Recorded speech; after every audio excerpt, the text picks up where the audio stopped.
Alright, it's Camaro Garage, and we're back here again. So I'm going to kind of show you how to do an oil change, kind of tips and tricks from what I've learned. First, you need to figure out the oil specs on your vehicle. So we are working on a Jeep Grand Cherokee, so it requires 6.02 quarts of oil for this engine. So roughly 6 quarts will do. It's not going to hurt anything that were a little less, but and then so after that, after you got what you need for specs wise, like don't just assume it's 5 quarts and put it in. Just take the time, look it up so you have the right number. You know, to me, the more oil you have in the engine, to the specifications, the better protected you're going to be. So and then you gotta find, after that, you gotta find the correct filter, so they have numbers on them. So you can just go to the auto parts store and ask them to search the number for your type of vehicle, and then you can have a choice of filters. I don't really prefer a brand of filters. I usually sometimes go with the cheapest ones. That's probably not the best thing, but I mean, this was like $3. So I went with the Micro Guard. They sell these at O'Reilly Auto Parts. So I don't really prefer a brand, like I said. Like, I'll take any oil filter as long as it's the correct one for my vehicle. So yeah, so what we're gonna do is first thing I do when I do an oil change is I pop the hood. Just pull the lever and then walk over to the front of the vehicle. And then, once you pop the hood, find your oil fill cap, undo it. Oh God, this is tight on there, holy shit. Alright, so, God, that is a little dirty. So once you get it off, just set it right by your hood latch.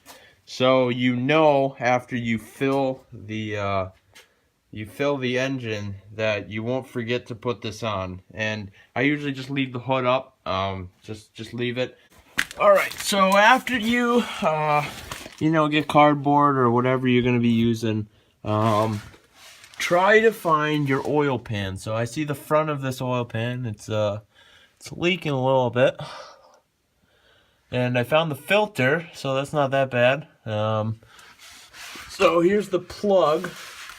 This is what it's gonna look like here.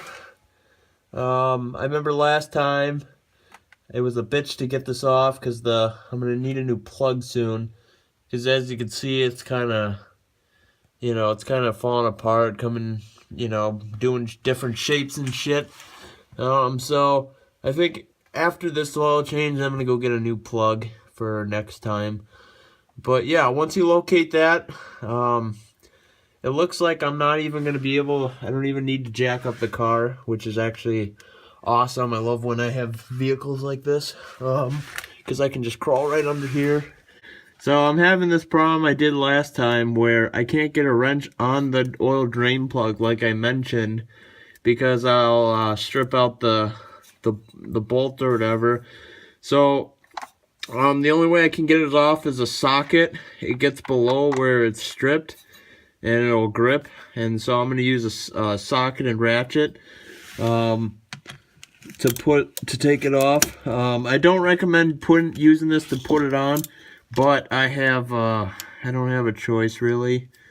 So we're going to use this here and to take it off. So, oh, that thing is tight on there. We're definitely gonna need a new plug soon. That thing is way too tight on there. And I didn't even put it on that tight last time too. So, I don't know. But look at that. That is solid black. Yeah, closer look, you can kind of see where it started to strip and shit. It was like that when I bought the vehicle. And I noticed that when I first did it, but it wasn't really much of a problem until now. So, It's kind of just wearing out too much. So yeah, I'm gonna definitely take this to the auto parts store next time or something, and then get a new one for sure. But yeah, that is black, man. This is long overdue. All right, so I'm gonna let this drain. I'm gonna wipe this off with a rag. That's kind of what I like to do, nice and clean. All right, so the oil should be done draining here. So we're gonna put the plug back in. See, I cleaned it up the best I could with a rag. So now let's go install it. Oh, it's still pissing a little bit. I don't know. I mean, it's been draining for a while, so let's put this back in here. Then I'm gonna grab a rag too to clean up this mess. All right, so I got a rag. I like to clean it up nice and clean, and then really, when you tighten this, you should only be doing it with a wrench. But since we don't really have an option here, we're gonna use a ratchet. So that's tight right now. We're gonna do a little more, but not much there. Okay, that's all you need. Like literally, it's like 12 foot-pounds. It's like nothing. So that's done. Now you want to place the oil pan underneath the where's the filter? It's like right there. So I got an oil pan kind of underneath the drain thing here. See if we can get this off. Oh yeah, good. I didn't put it on too tight.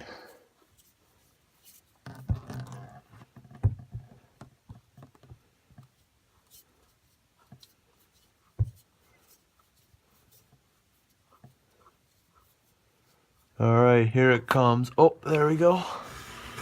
Now we're gonna kind of just set it in the pan, and then we're gonna get a rag and clean that shit off up there. All right, see how it's kind of dirty up there? We're gonna give her a nice cleaning with a rag.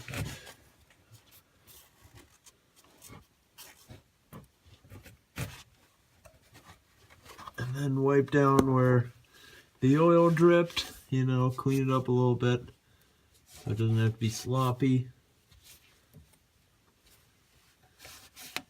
Oh. Alright, that looks pretty. Now, what you do, once you get the filter off, you're going to crack open the new filter here. And I want you to set it down like that. And then you can throw away the box. What you want to do is crack open, you know, a bottle of oil. Put your finger in there, and then I want you to lube up the oil kind of filter ring here. This rubber gasket. If you don't have it full of oil, it's gonna leak, or there's a chance it'll leak. And then I forgot to mention, when you take off the old filter, inspect it, and if you see there's a ring on it, just like this one, you're good. And if there's not a ring on it, that means it's stuck on where the oil filter goes, and you got to get that off, because if you don't take that off and you put on the new filter, it is going to leak right away, right when you start that vehicle. So it's important to check for that. Slide under the car and screw this in.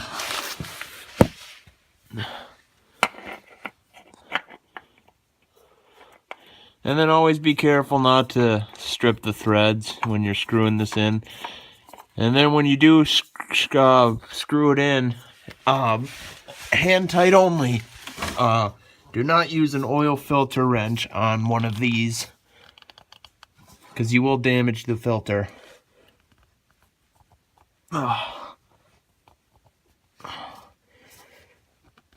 Alright, that's tight.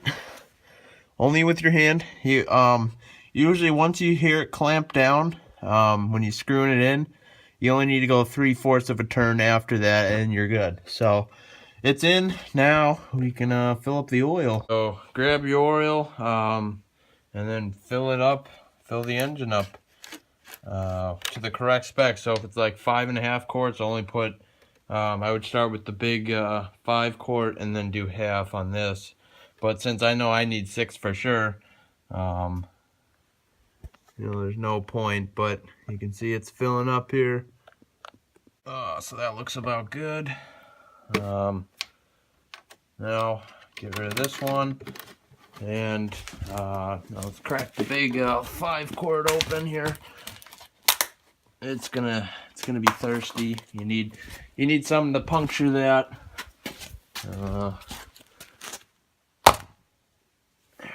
That'll work. And then make sure that this doesn't, whatever plastic thing on there doesn't go into the bottle, because you definitely don't want that in your engine. Pull out the filler here and then wipe it down. Alright, so once you fill up the oil, you're going to take your cap here and you're going to just put it on. Alright, so that's on there tight. Alright, so once you put the oil cap on, you're going to run over, grab your keys, and I already put them in the ignition. You're going to start the vehicle. Make sure you have a garage door open if you're doing it inside. And then you're going to crawl under the car. You're going to check your oil filter, see if it's leaking, and if it's not, that's good. And then you're going to come over and check your oil drain plug, and that one doesn't look like it's leaking either. So, then you know it's a job well done. Alright, so I'm going to end this video here, and that's kind of tips and tricks of how to do an oil change. I'll see you guys in the next one.